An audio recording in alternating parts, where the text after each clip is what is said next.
परम पूज्य गुरुदेव परम वंदनीय माता जी के दिव्य संरक्षण में गायत्री शक्ति पीठ के इस पवित्र प्रांगण में विराजमान कलश यात्रा को संपूर्ण करने के पश्चात यहाँ पधार कर इस कार्यक्रम को सफलता की ओर ले चलने वाली हमारी सभी मातृशक्तियां, यहाँ उपस्थित गायत्री परिवार के सभी वरिष्ठ कार्यकर्तागण एवं प्रत्यक्ष अथवा परोक्ष रूप से इस कार्यक्रम में सहयोगी की भूमिका निभाने वाले सभी देवतुल्य भाइयों, आत्मीय बंधुओं, 5 दिवसीय श्रीमद् पावन प्रज्ञा पुराण कथा एवं नवकुंडीय गायत्री महायज्ञ के इस कार्यक्रम में प्रथम सत्र में आप सभी का बहुत बहुत स्वागत, बहुत बहुत अभिनंदन है। व्यासपीठ के समक्ष विराजमान सभी मातृशक्तियों को नमन वंदन करते हुए आइए आज के सत्र का शुभारंभ करते हैं। चूंकि आज पहला सत्र है और समय भी अपनी तीव्र गति से बढ़ रहा है, बहुत संक्षिप्त चर्चा करते हुए हम सभी आरती करेंगे और आरती के पश्चात प्रसाद लेकर के आप सब अपने अपने घरों की ओर विदा होंगे। सवेरे पुनः समय से यज्ञ में पधारेंगे। साथियों, आज वर्तमान समय में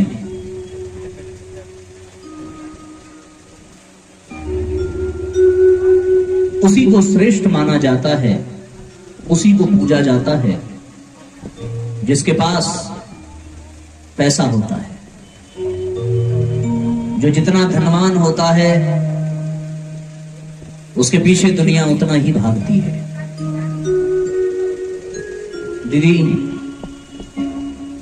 थोड़ा आधे घंटे बस हमें बोल लेने दीजिए, उसके बाद आप जी भर के बात करिएगा, हम बीच में बोलने नहीं आएंगे। और बहुत आवश्यक ही हो तो जिनको लगे कि आवश्यक बात करनी है पीछे चले जाएं, क्योंकि दोनों नहीं हो सकता। अगर दोनों व्यक्ति बोलेंगे तो सुनेगा कौन? एक को तो सुनना ही पड़ेगा। और जहां तक मेरी जानकारी है, आपने हमें सुनने के लिए बुलाया है, तो सुनना तो पड़ेगा।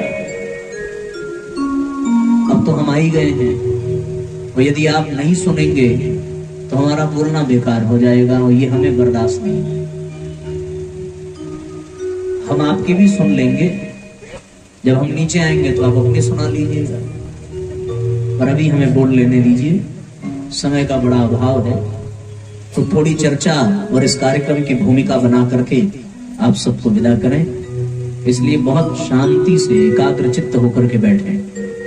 आपको ये आभास होना चाहिए कि आप व्यासपीठ के समक्ष किसी सत्संग में बैठे हुए हैं, घर में अथवा रिश्तेदारों के बीच में नहीं बैठे हैं। तो उसकी मर्यादा का ध्यान रखें, ऐसी प्रार्थना है। तो अब अनुमति है, हम बोल सकते हैं भाई, किसी को कोई परेशानी तो नहीं? कोई आवश्यक बात करनी हो तो हम 5 मिनट अवसर दे दें, नहीं ना? बोलिए गायत्री माता की जय। बस ध्यान से आप सुने। तो मैं निवेदन ये कर रहा था साथियों कि आज वर्तमान समय में जिसके पास जितना पैसा होता है उसके पीछे दुनिया भागती है। तब तक भागती है जब तक वो पैसे वाला है। दुनिया ही नहीं, परिवार भी तभी तक पूछता है जब तक जेब में पैसा है। जिस दिन वो व्यक्ति गरीब हो जाए, जिस दिन वो अभावग्रस्त हो जाए, उस दिन बहुत अच्छे जिसको वो अपना समझता था, बहुत खास समझता था, वो भी उससे दामन छुड़ा करके बहुत दूरी बना लेता है। आज हम दूसरों के काम आ रहे हैं, हमारा पद प्रतिष्ठा बनी हुई है, हमारा नाम है, तो दुनिया हमारे साथ है। जिस दिन नाम मिट जाएगा पद प्रतिष्ठा चली जाएगी, हम किसी के काम लायक नहीं रह जाएंगे, उस दिन सब छोड़ करके हमसे दूरियां बना लेंगे।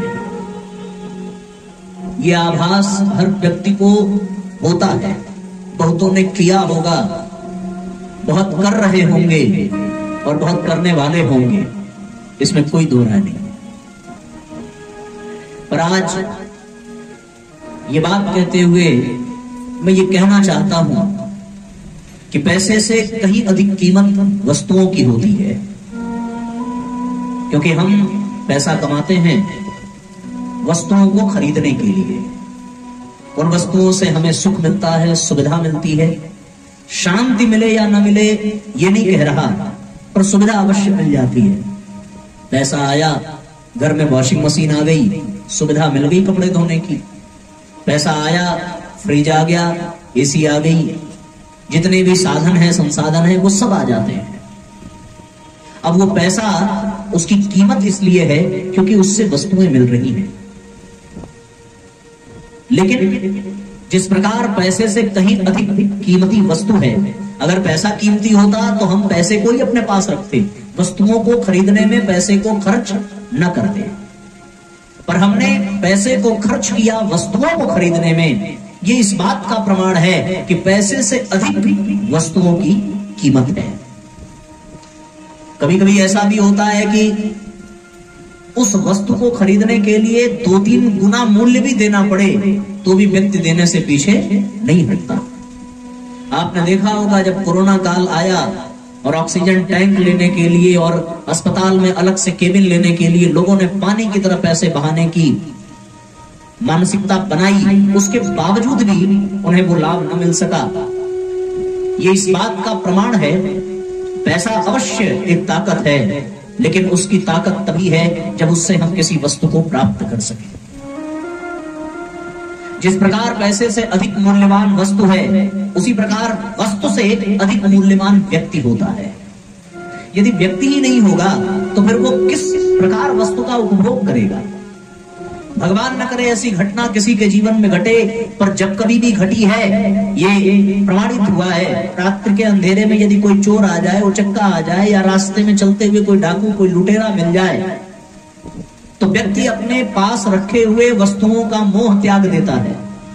वो ये कहता है कि भैया ये गले का भी ले लो, ये कान का भी ले लो, ये हाथ का भी ले लो, लेकिन हमारी जिंदगी छोड़ दो। पैसे से मूल्यवान वस्तुएं हैं, वस्तुओं से मूल्यवान व्यक्ति है। बिना व्यक्ति के वस्तुओं का उपभोग कौन करेगा। व्यक्ति अपने व्यक्तित्व को बचाने के लिए, अपने जीवन को बचाने के लिए पैसे को भी पानी की तरह बहा देता है, वस्तुओं को भी लुटा देता है। जिस प्रकार पैसे से अधिक मूल्यवान वस्तु है, वस्तु से अधिक महत्वपूर्ण व्यक्ति है, उसी प्रकार साथियों ये भी समझ लें कि व्यक्ति से कहीं अधिक मूल्यवान, व्यक्ति से कहीं अधिक महत्वपूर्ण उस व्यक्ति के अपने विचार हैं। क्योंकि व्यक्ति का व्यक्तित्व विचारों से ही बनता है। जिसका जैसा विचार होगा, जिसकी जैसी सोच होगी, उसका व्यक्तित्व वैसा बनेगा। उस व्यक्ति की पहचान उसके शरीर से नहीं होती, उस व्यक्ति की पहचान उसके नाम से नहीं होती, उसके कपड़े से नहीं होती, उस व्यक्ति की पहचान उसके विचारों से होती है। क्योंकि पूरा जीवन उसका उसके विचारों के नाते ही बनता है। जैसे विचार होंगे, परम पूज्य गुरुदेव ने कहा है, जो जैसा सोचता है वैसा ही करता है, वैसा ही बन जाता है। यदि कोई व्यक्ति चोर है तो इसका तात्पर्य है कि उसके विचार चोरी वाले हैं, और यदि कोई व्यक्ति ईमानदार है तो इसका बिल्कुल साफ अर्थ है कि उसके विचारों में ईमानदारी है। अगर ईमानदारी के विचार उसके जीवन में ना होते तो फिर वो ईमानदार नहीं हो सकता। तो व्यक्ति से कहीं अधिक मूल्यवान उसके विचार हैं। इसलिए व्यक्ति तो चला जाता है, उसका नाम भी मिट जाता है, उसके शरीर समाप्त हो जाते हैं, लेकिन उन्होंने जो विचार दिए हैं वो विचार कभी मिटने वाले नहीं हैं, और उन विचारों के नाते ही उस व्यक्ति की एक अलग पहचान है। इस दुनिया में राम आए, कृष्ण आए, बुद्ध आए, गांधी आए, परम पूज्य गुरुदेव आए, सब आकर के चले गए, कोई यहाँ रुकने वाला नहीं है। कोई कितना भी पराक्रमी हो, कितना भी पुरुषार्थी हो, कितना भी ताकतवर हो, कितना भी बड़ा साधक हो, पर उसे इस दुनिया की रीत निभानी पड़ती है और एक न एक दिन यहाँ से उसे जाना ही पड़ता है। वो चला जाता है, रह जाता है तो केवल और केवल उसके विचार, और उन्हीं विचारों के कारण वो जीवित रहता है। महात्मा गांधी आज नहीं है, परम पूज्य गुरुदेव सशरीर हमारे बीच में नहीं है, पर उनके विचार, उन विचारों के नाते ही वो हमारे बीच जिंदा हैं। भगवान राम अपने शरीर को त्याग करके चले गए, भगवान कृष्ण चले गए, पर राम और कृष्ण की विचारधाराएं, उनकी मान्यताएं, उनकी धारणाएं हमारे समाज में विद्यमान हैं और उन्हीं मान्यताओं, उन्हीं धारणाओं, उन्हीं विचारों के आधार पर चल करके हम उनको पूजते हैं और हमारे समाज में अभी भी उनका अस्तित्व विद्यमान है।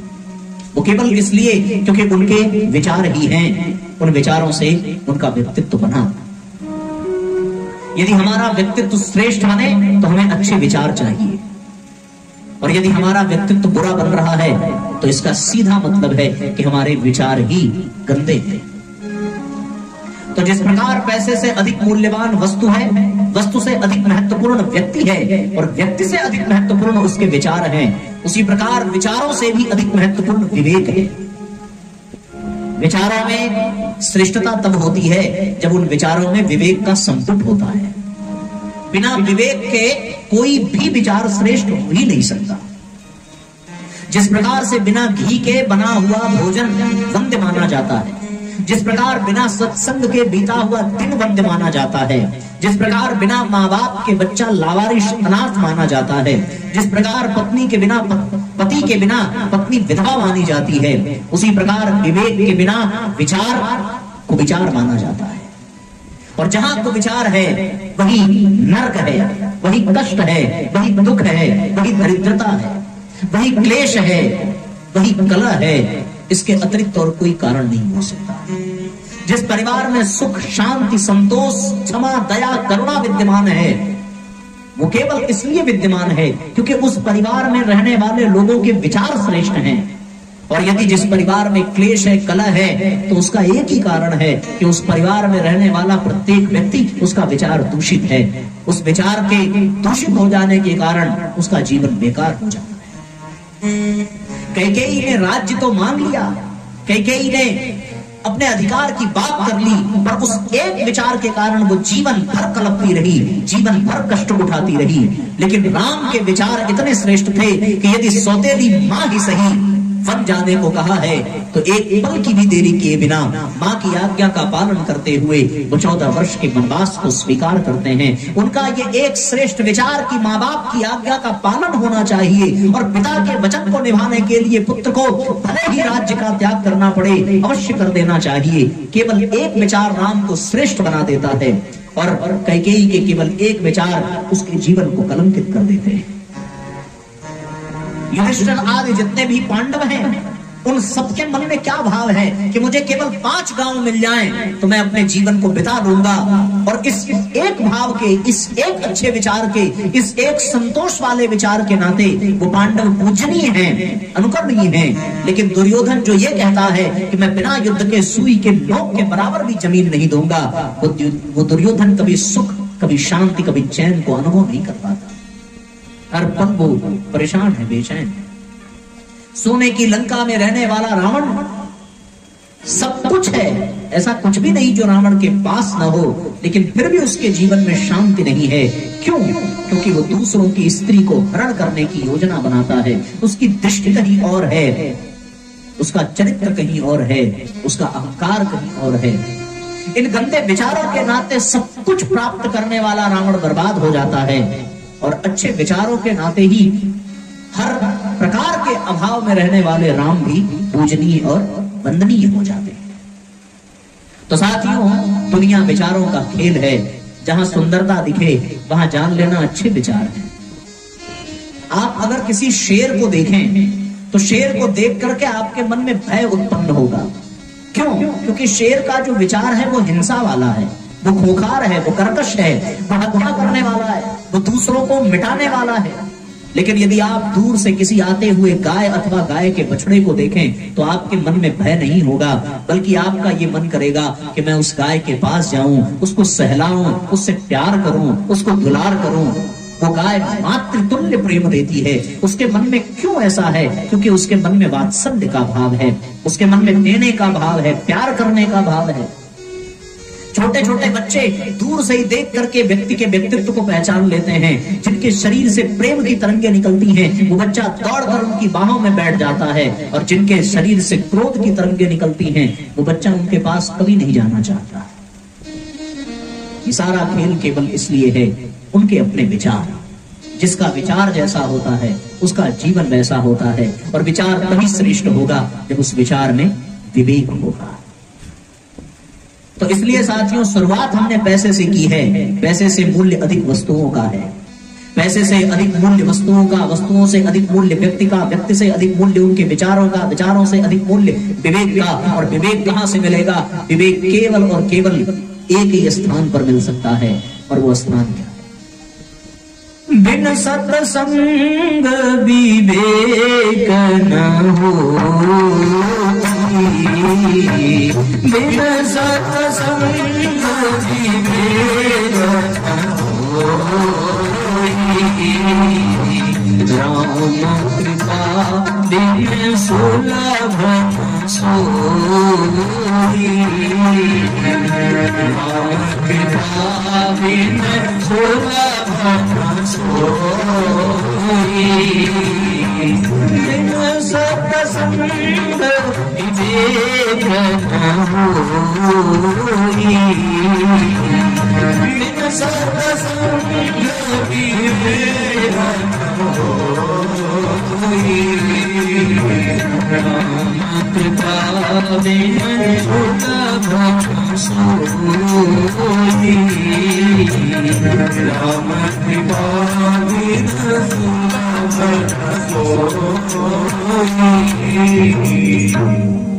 बिना सत्संग के विवेक नहीं हो सकता, विवेक के बिना विचारों में श्रेष्ठता नहीं आ सकती। श्रेष्ठ विचार के अभाव में व्यक्ति का व्यक्तित्व बिगड़ जाता है। व्यक्ति के व्यक्तित्व के बिगड़ जाने से वस्तुएं धरी की धरी रह जाती हैं, बर्बाद हो जाती हैं। वस्तुओं के बर्बाद होने पर धन भी बर्बाद हो जाता है, और धन की शक्ति बेकार हो जाती है। इसलिए इस दुनिया के सभी मूल में केवल इतना है कि मनुष्य के भीतर विवेक होना चाहिए, मनुष्य के भीतर श्रेष्ठ विचार होने चाहिए। विवेक का तात्पर्य क्या है? यदि आप विवेक की परिभाषा समझें तो विवेक का तात्पर्य है उचित और अनुचित का ज्ञान होने के पश्चात अनुचित का त्याग करने और उचित को ग्रहण करने का साहस, यही विवेक कहलाता है। इस बात का ज्ञान हो जाए कि क्या उचित है क्या अनुचित है, केवल इतना पर्याप्त नहीं है, वो तो ज्ञान है।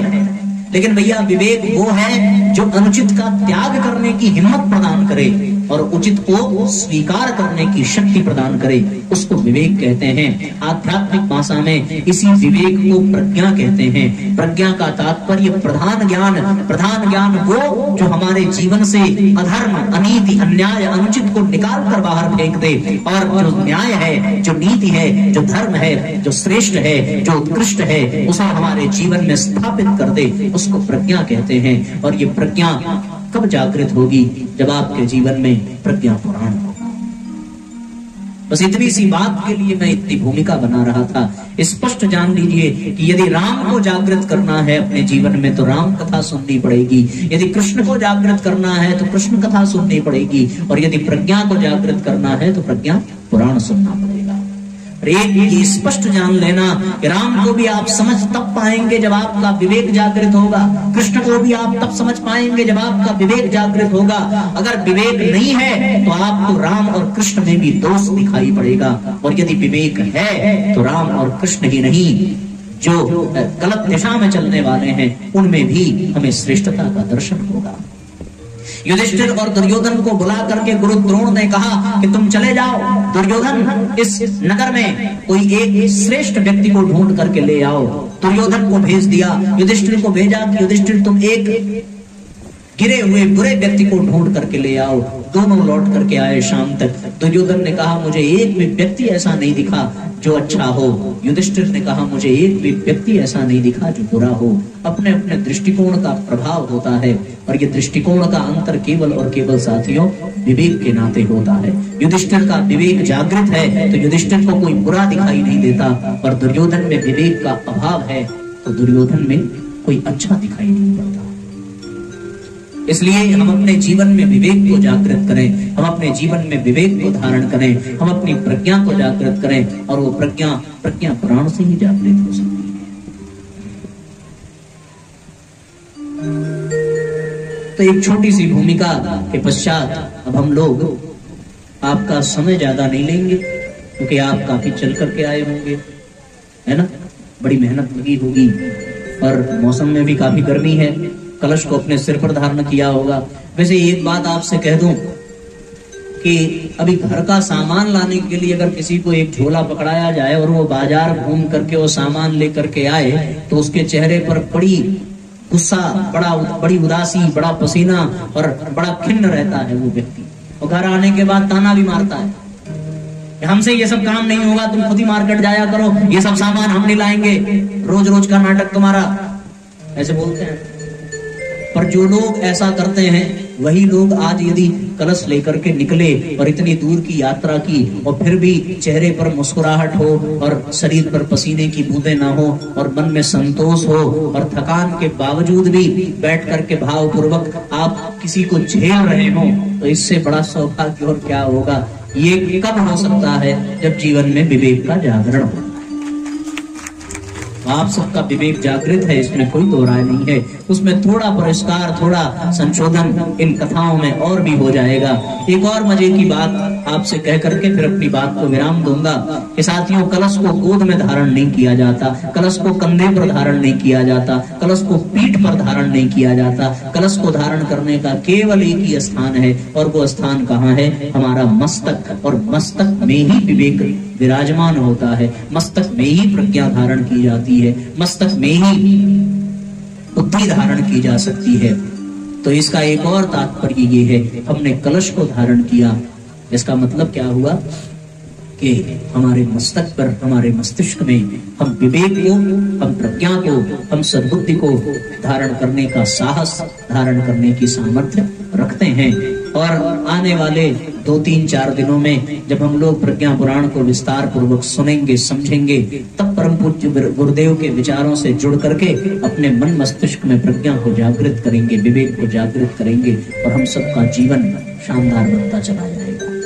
बस अंतिम बात ये कहनी है कि आपने सामान कुछ खरीदा होगा, कोई भी उपकरण आप अपने घर में खरीदते होंगे, जब दुकान पे आप जाते हैं तो आप कहते हैं भैया जो नया वर्जन आया है बिल्कुल लेटेस्ट मॉडल दिखाइए। होता है ना, मोबाइल खरीदने जाओ तो आप बोलते हो दुकान वाले से कि बिल्कुल लेटेस्ट, जो एकदम अपडेटेड हो वो दिखाइए। फिर आप कोई साड़ी खरीदने जाइए तो आप कहते हैं नहीं ये तो पुराना मॉडल हो गया, अब इसका प्रचलन नहीं है, ये हमारी सास पहनती थी, हमारी अजिया सास पहनती थी, हमारे दादा परदादा के जमाने का, कोई नई डिजाइन दिखाइए, बिल्कुल लेटेस्ट दिखाइए। ऐसा दिखाइए कि जब हम कलश लेकर के निकले तो लोग कलश को नहीं हमको ही देखते रह जाएं, अगल बगल मेरे सिवा मेरे जैसा कोई दिखाई ना पड़े, ऐसी साड़ी कोई दिखाइए। तो हम लोग करते क्या है, बिल्कुल अपडेटेड मान लेते हैं, है ना। उसी प्रकार से हमारे यहाँ, हमारे भारतीय संस्कृति में 18 पुराण, 18 उपपुराण, 108 उपनिषद, 6 दर्शन और अनेकों स्मृतियां, अनेकों उपनिषद और 4 वेद, महाभारत, रामायण, रामकथा, रामचरितमानस, श्रीमद् भागवत महापुराण, ऐसे अनेकों ग्रंथ हैं। और जिन ग्रंथों को यदि समस्त श्लोकों, मंत्रों और सूत्रों को मिला लिया जाए तो वो कई करोड़ निकल जाएंगे। लेकिन वही बात है कि ये सब पुराना मॉडल हो गया है, अब कोई लेटेस्ट मॉडल चाहिए, कोई अपडेटेड मॉडल चाहिए, ऐसा मॉडल चाहिए कि एक में सारी व्यवस्था, जो मल्टीपर्पस काम करते। पहले लोग अकेले घड़ी खरीदते थे, अकेले कैलकुलेटर खरीदते थे, अकेले टॉर्च खरीदते थे और अकेले मोबाइल खरीदते थे। अब ऐसा जमाना आ गया कि न घड़ी खरीदने की जरूरत, न कैमरा अलग से लेने की जरूरत, न टॉर्च अलग से लेने की जरूरत, एक ही मोबाइल में सब मिल जाता है। उसी प्रकार अब ये दुनिया ऐसी अपडेटेड होती जा रही है, तो फिर हमारे संतों ऋषियों मुनियों और परम पूज्य गुरुदेव ने भी अपने मन में विचार किया कि हमें इस क्षेत्र में भी अपडेट करने की आवश्यकता है। फिर सारे 18 पुराण, 18 उपपुराण, 108 उपनिषद, 6 दर्शन, 4 वेदों को एक में समेट करके किस प्रकार इस समाज के सामने प्रस्तुत किया जाए कि बिल्कुल अपडेटेड वर्जन हो। और वो वर्जन क्या है? वो वर्जन है साथियों प्रज्ञा। इस अकेले एक प्रज्ञा पुराण को यदि आपने समझ लिया तो आपको सारे पुराण, सारे उपनिषद, सारे दर्शन, सारे शास्त्र का ज्ञान प्रदान हो जाएगा। ये हमारा व्यक्तिगत अनुभव है और व्यासपीठ पर बैठ करके कोई झूठ नहीं बोलता। बस आप इतना ही जान लो, इसको पढ़ लिया, इसको सुन लिया तो सब कुछ आप प्राप्त कर लेंगे, इसमें कोई दो राय नहीं है। इसलिए हम सभी आने वाले 3-4 दिनों में बिल्कुल भावपूर्वक श्रीमद् पावन प्रज्ञा पुराण कथा से जुड़े, सुने। और यहाँ के कार्यकर्ताओं से मैं विशेष एक विनती भी करूंगा कि एक बार पुनः समय पर विचार कर लें, क्योंकि इस तपती चिलचिलाती और चारों तरफ जो पत्थर का ये है तपती धूप में 8 बजे व्यक्ति यज्ञ करने आएगा सो तो ठीक, 11 बजे वो करके जाएगा सो तो ठीक, निकलते निकलते 11:30 बजेगा, घर पहुंचते 12 बजेगा, पंखे चला करके 2-4 गिलास पानी पिएगा, 1 बजे तक भोजन करेगा और आधे घंटे में विश्राम न करके वो फिर 2 बजे आ जाए, ये मेरे ख्याल से असंभव है। और इसके लिए सर्वोत्तम समय मेरी अपनी दृष्टि में है कि यदि 5 बजे से लेकर के 8 बजे तक का समय रखा जाए तो वो ज्यादा श्रेष्ठ होगा। और इस बात के लिए आप लोगों ने तालियां बजाई क्या? आपका समर्थन मिल गया, हमें बड़ी प्रसन्नता है। तो यहाँ के कार्यकर्ताओं से निवेदन कि हमारे श्रोताओं के भावना का सम्मान करें। हमारी इच्छा नहीं है, हमारे श्रोता कह रहे हैं कि भाई 5 से 8, एक बार जोरदार तालियां बजाओ ताकि आपकी बात टाल ना सके। तो ये 5 से 8 का समय सर्वोत्तम रहेगा। इस पे हम भी अपनी मुहर लगाते हैं, ताली बजाकर आपने भी अपनी मुहर लगा दी। और अब आपको इसको अनुमोदन करना है, इसको पारित कर देना है ताकि हमारे सभी कार्यकर्ताओं और सभी श्रोताओं को सुविधा हो। तो कुल मिलाकर के साथियों, हम लोग समस्त आर्ष ग्रंथों के अपडेटेड वर्जन को प्राप्त करने वाले हैं। और ये मल्टीपर्पज है, इसमें राम भी मिल जाएंगे, इसमें कृष्ण भी मिल जाएंगे, इसमें गीता भी मिल जाएगी, इसमें गायत्री भी मिल जाएगी, सब मिल जाएंगे। ठीक है ना? हमारे यहाँ 24 अवतार हुए हैं। अगर आप एक एक करके 24 अवतारों को प्रणाम करें तो 24 मिनट लग जाएंगे, पर हमारा गायत्री मंत्र 24 अक्षरों का इतना छोटा, इतना प्यारा, एक ही बार पढ़ने पर 24 अवतार को प्रणाम करने का पुण्य मिल जाता है। उसी प्रकार प्रज्ञा पुराण को मात्र सुन लेने भर से सारे पुराण, सारे शास्त्र, सारे वेद उपनिषद को सुनने, श्रवण करने का लाभ प्राप्त हो जाता है, इसमें कोई दो राय नहीं है। तो आइए प्रज्ञा पुराण के एक सुंदर से भजन को गुनगुनाते हुए कि इसमें किस प्रकार गंगा, गीता, गायत्री समाहित है, किस प्रकार राम, कृष्ण और मीराबाई और भक्त रैदास की ध्वनि समाहित है, ये गीत के भाव से सुनते हुए, समझते हुए हम लोग आज के सत्र को विराम की ओर, विश्राम की ओर ले जाएंगे। उसके बाद संक्षिप्त आरती करके प्रसाद लेकर के आप अपने घर की ओर विदा होंगे और कल ठीक 8 बजे आकर के बाकी जैसी सूचना होगी करेंगे। परम पूज्य घर के चरणों में प्रणाम। आपके द्वारा जो समय दिया गया, अगर सभी बहनें इसमें अपनी सहमति करें तो हमारी व्यवस्था जो है गायत्री शक्ति पीठ के परिजनों को कोई नहीं, आप सभी समर्थन कर दें 5 बजे से, तो हमें कोई दिक्कत नहीं। हमें तो सुनवाना है, आपको सुनाना है, तो दोनों सुनने और सुनाने वालों के बीच में हमारी क्या जरूरत है? ठीक 5 बजे अब समय उन्होंने महाराज बोलिए श्रीमद् पावन प्रज्ञा पुराण की, बोलिए परम पूज्य गुरुदेव की।